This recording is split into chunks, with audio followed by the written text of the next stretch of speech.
Muy buenos días. Hoy vamos a hablar del tema de hematología, ¿verdad? Continuamos. Primeramente vamos a dar una introducción de la serie roja, específicamente la formación de los eritrocitos que se hace por la eritropoyesis. Al igual que los eritrocitos, al igual que el resto de las células de la sangre, proceden de una célula indiferenciada, una célula que es mucho más madura. Para adelante. Bien.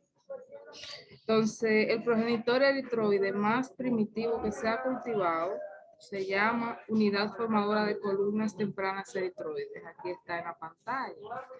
A través de esta se produce una mucho más madura que se llama unidad formadora de colonias eritroides. Aquí está. Ambas son sensibles a la eritroproyectina y a otros factores de crecimiento, pero sobre todo a la eritroproyectina, que es la que debemos tener más presente. Luego se siguen diferenciando, se siguen desarrollando hasta que finalmente llegan a una etapa donde se elimina el núcleo y se forma lo que es el eritrocito en sí.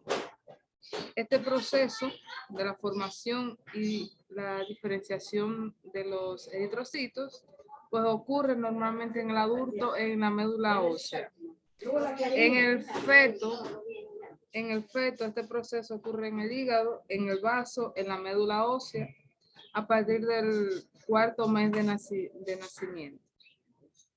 Dentro de la incorporación de la hemoglobina, para cumplir su formación transportadora de oxígeno, los eritrocitos necesitan incorporar hemoglobina a su citoplasma.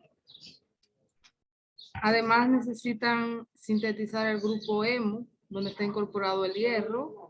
Cada hemoglobina tiene 4 grupos hemos y 4 grupos de cadena de globina. Bien, entonces, algo que debemos mencionar también es que los eritrocitos normalmente en el adulto, la hemoglobina A es la más frecuente y constituye el 97% de toda la cantidad en sí. La hemoglobina A2 es el 3% y menos del 1% la hemoglobina fetal. Esto es importante recordarlo porque hay algunas patologías que pues varía, ¿verdad?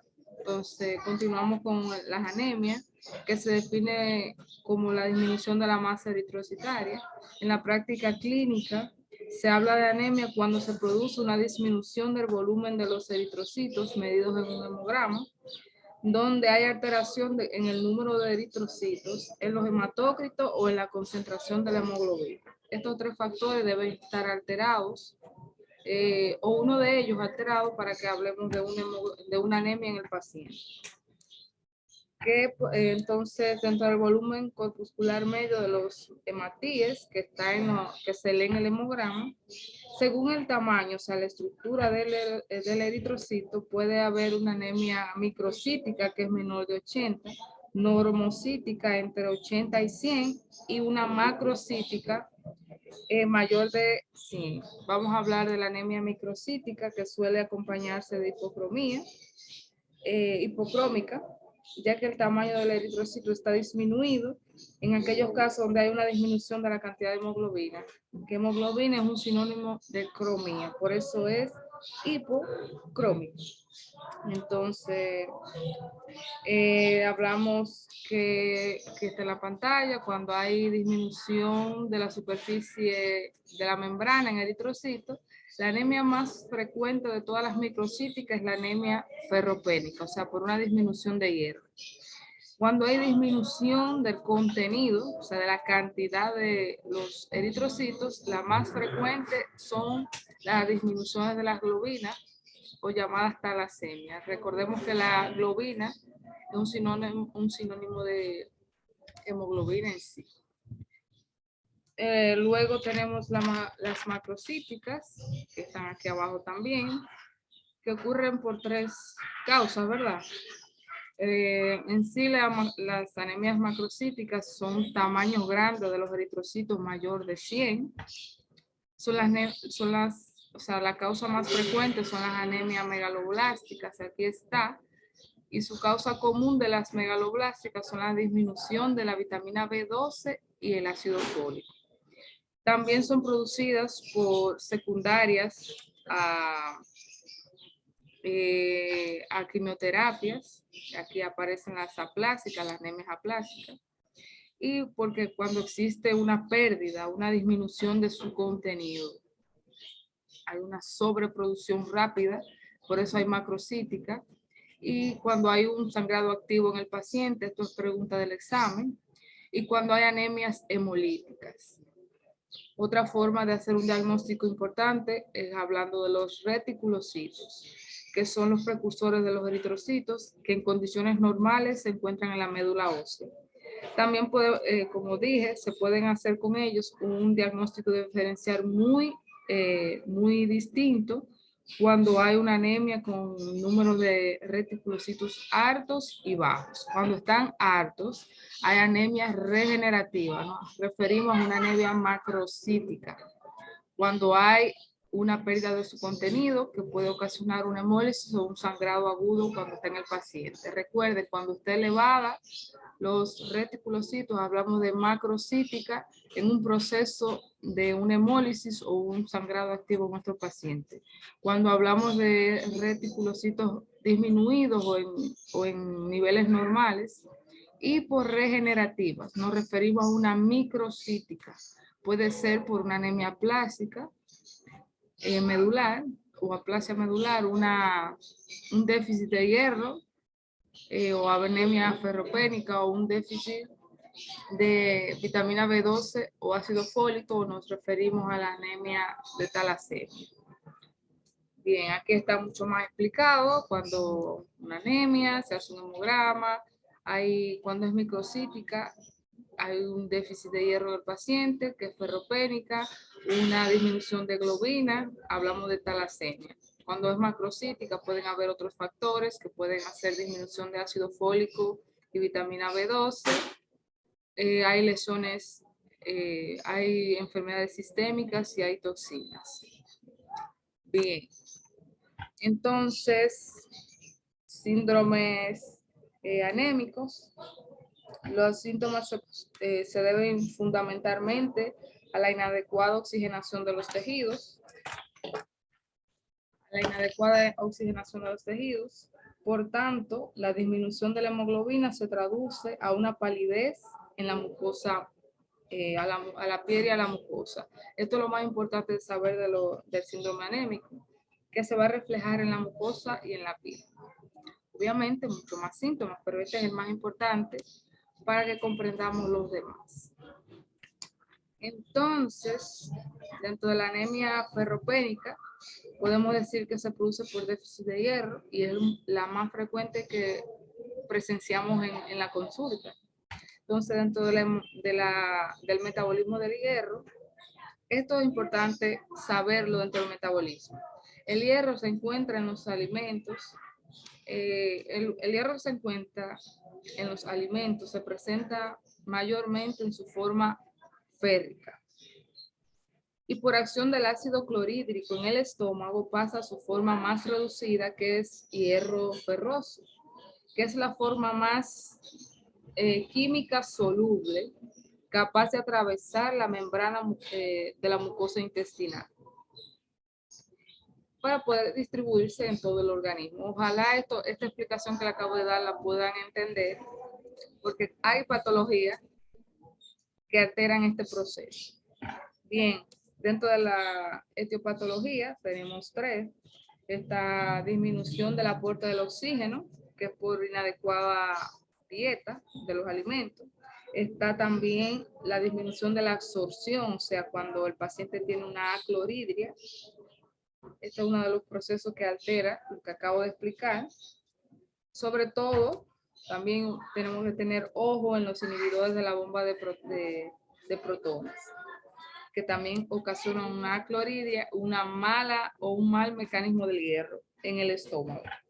Otra de la etiopatología, tenemos un aumento de la pérdida de hierro, que es por sangrado intestinales, que es la causa más frecuente en varones, y en la mujer el periodo menstrual. Bien, entonces la anemia megaloblástica se debe a una alteración de la maduración de los eritroblastos como consecuencia de una anomalía en la síntesis de ADN. La causa más común es el déficit de folato o de vitamina B12, ya que ambos participan en una reacción muy importante para lo que es una síntesis de ADN. Entonces, dentro de las anemias por déficit de vitamina B12, tenemos que la vitamina B12 o la cobalamina se encuentra fundamentalmente en los alimentos de origen animal y es necesario adquirirlas mediante la dieta, ya que el ser humano no puede sintetizarlas.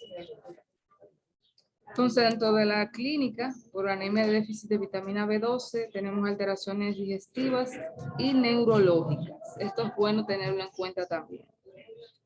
Dentro de las anemias perniciosas, que está dentro de la déficit de vitamina B12, tenemos la anemia perniciosa o enfermedad de Allison-Wierner, que es la causa frecuente de mala absorción de vitamina B12, debido a una atrofia crónica de la mucosa oxíntica gástrica, o sea, de las células parietales. Es de origen autoinmunitaria, se produce en una ausencia de la secreción de ácido intrínseco o de ácido clorhídrico del estómago.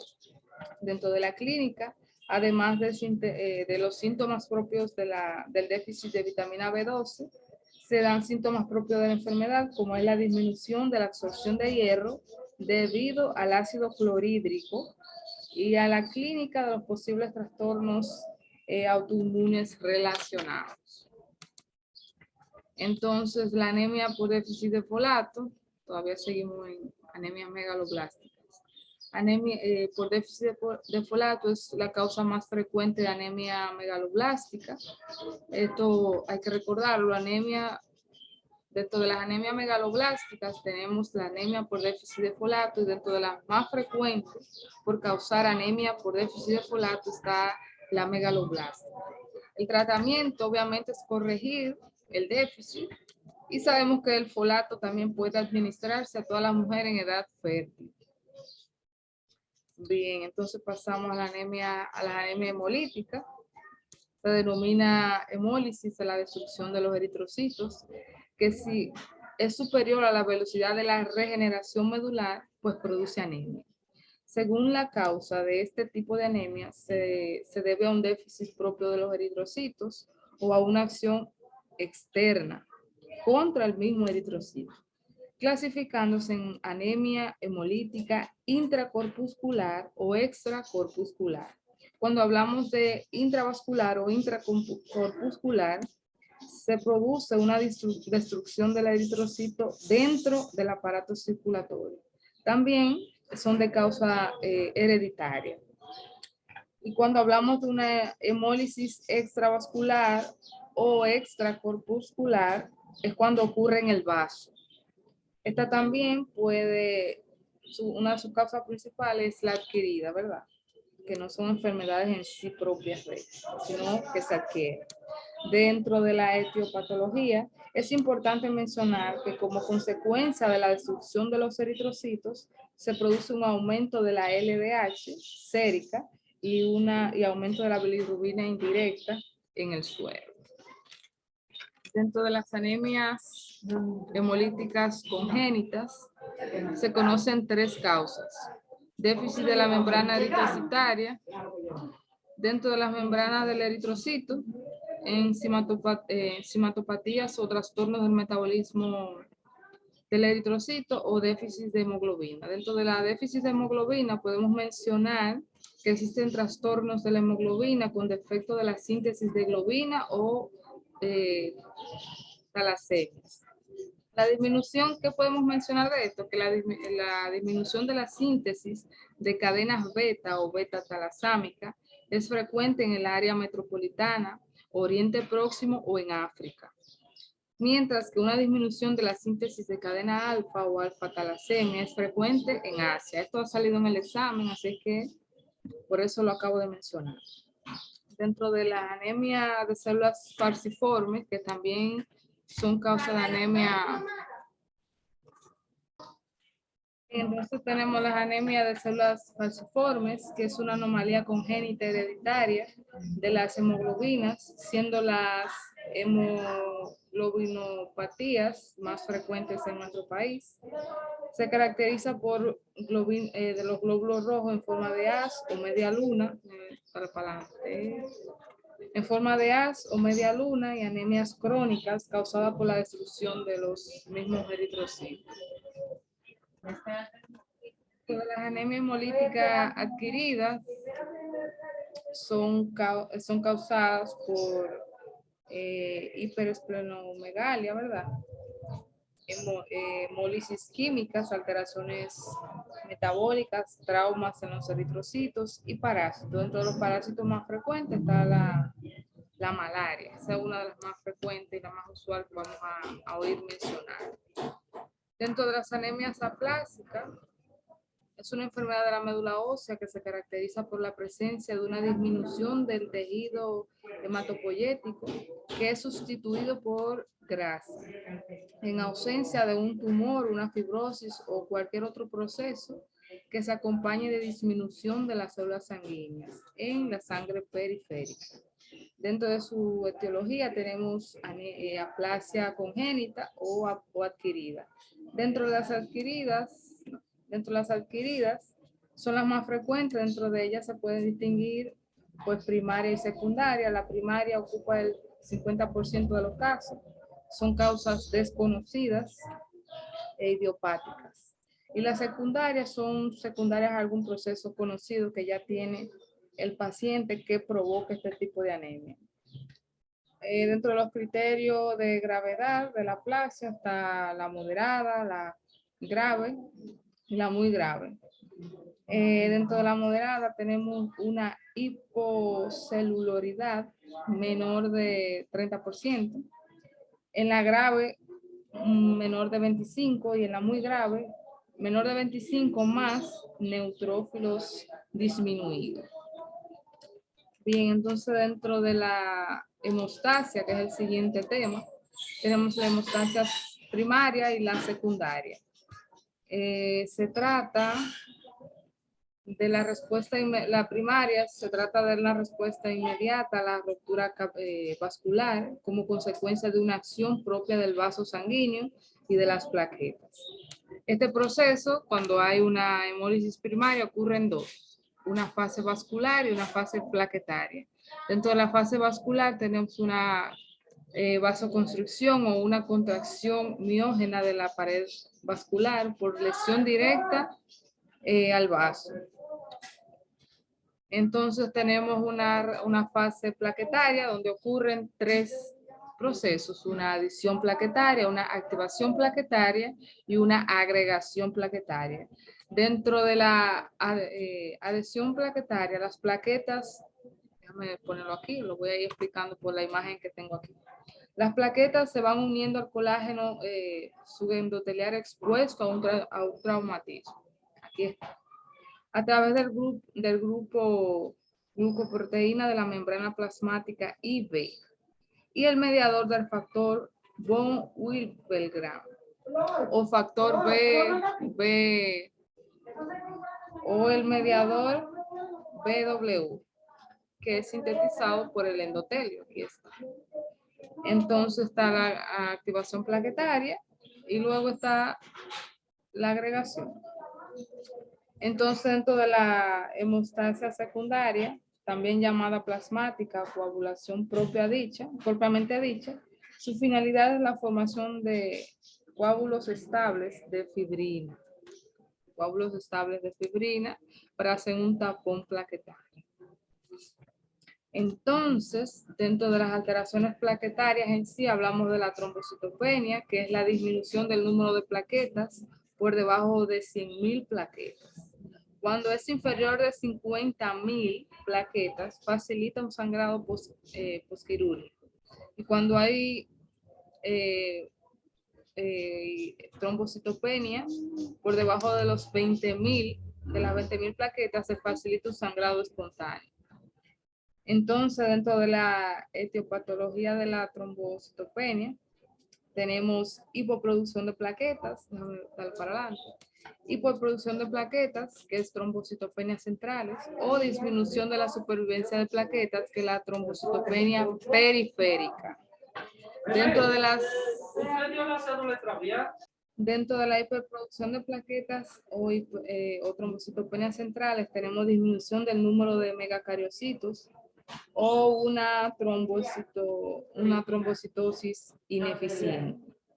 Entonces, dentro de las trombocitopenias periféricas, aquí están, hay destrucción incrementada de plaquetas, pues la vida media plaquetaria normal es de alrededor de 10 días. Vamos a darle para adelante. Bien, dentro de los trastornos o de las alteraciones de la coagulación tenemos las hemofilias. Dentro de las alteraciones de coagulación tenemos la hemofilia.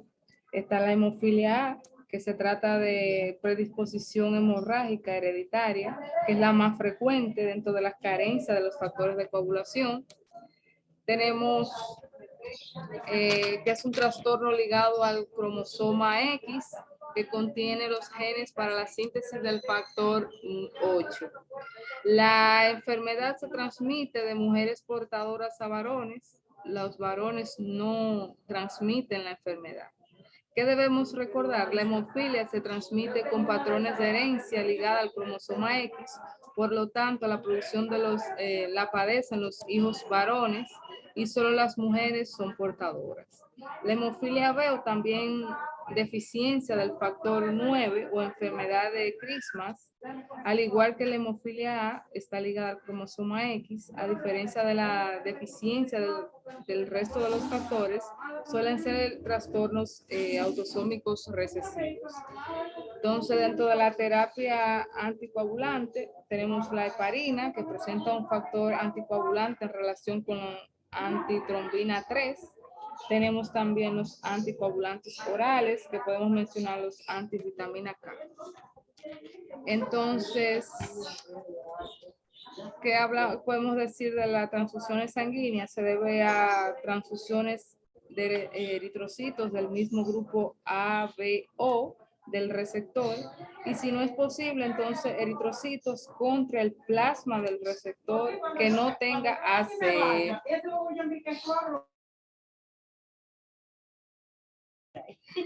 Entonces, para asegurar la compatibilidad se debe hacer pruebas de cruce o pretransfusiones. Las personas del grupo O, al carecer de A, G y de B, son donadores universales. Y los del grupo AB son receptores universales. Hasta aquí es la clase de hoy. Me disculpo por algunos ruidos que no iban en la clase, pero estoy en el trabajo, así es que repasen el tema que les acabo de poner en el día de hoy. Muchas gracias por estar hasta el final del video. Será hasta mañana.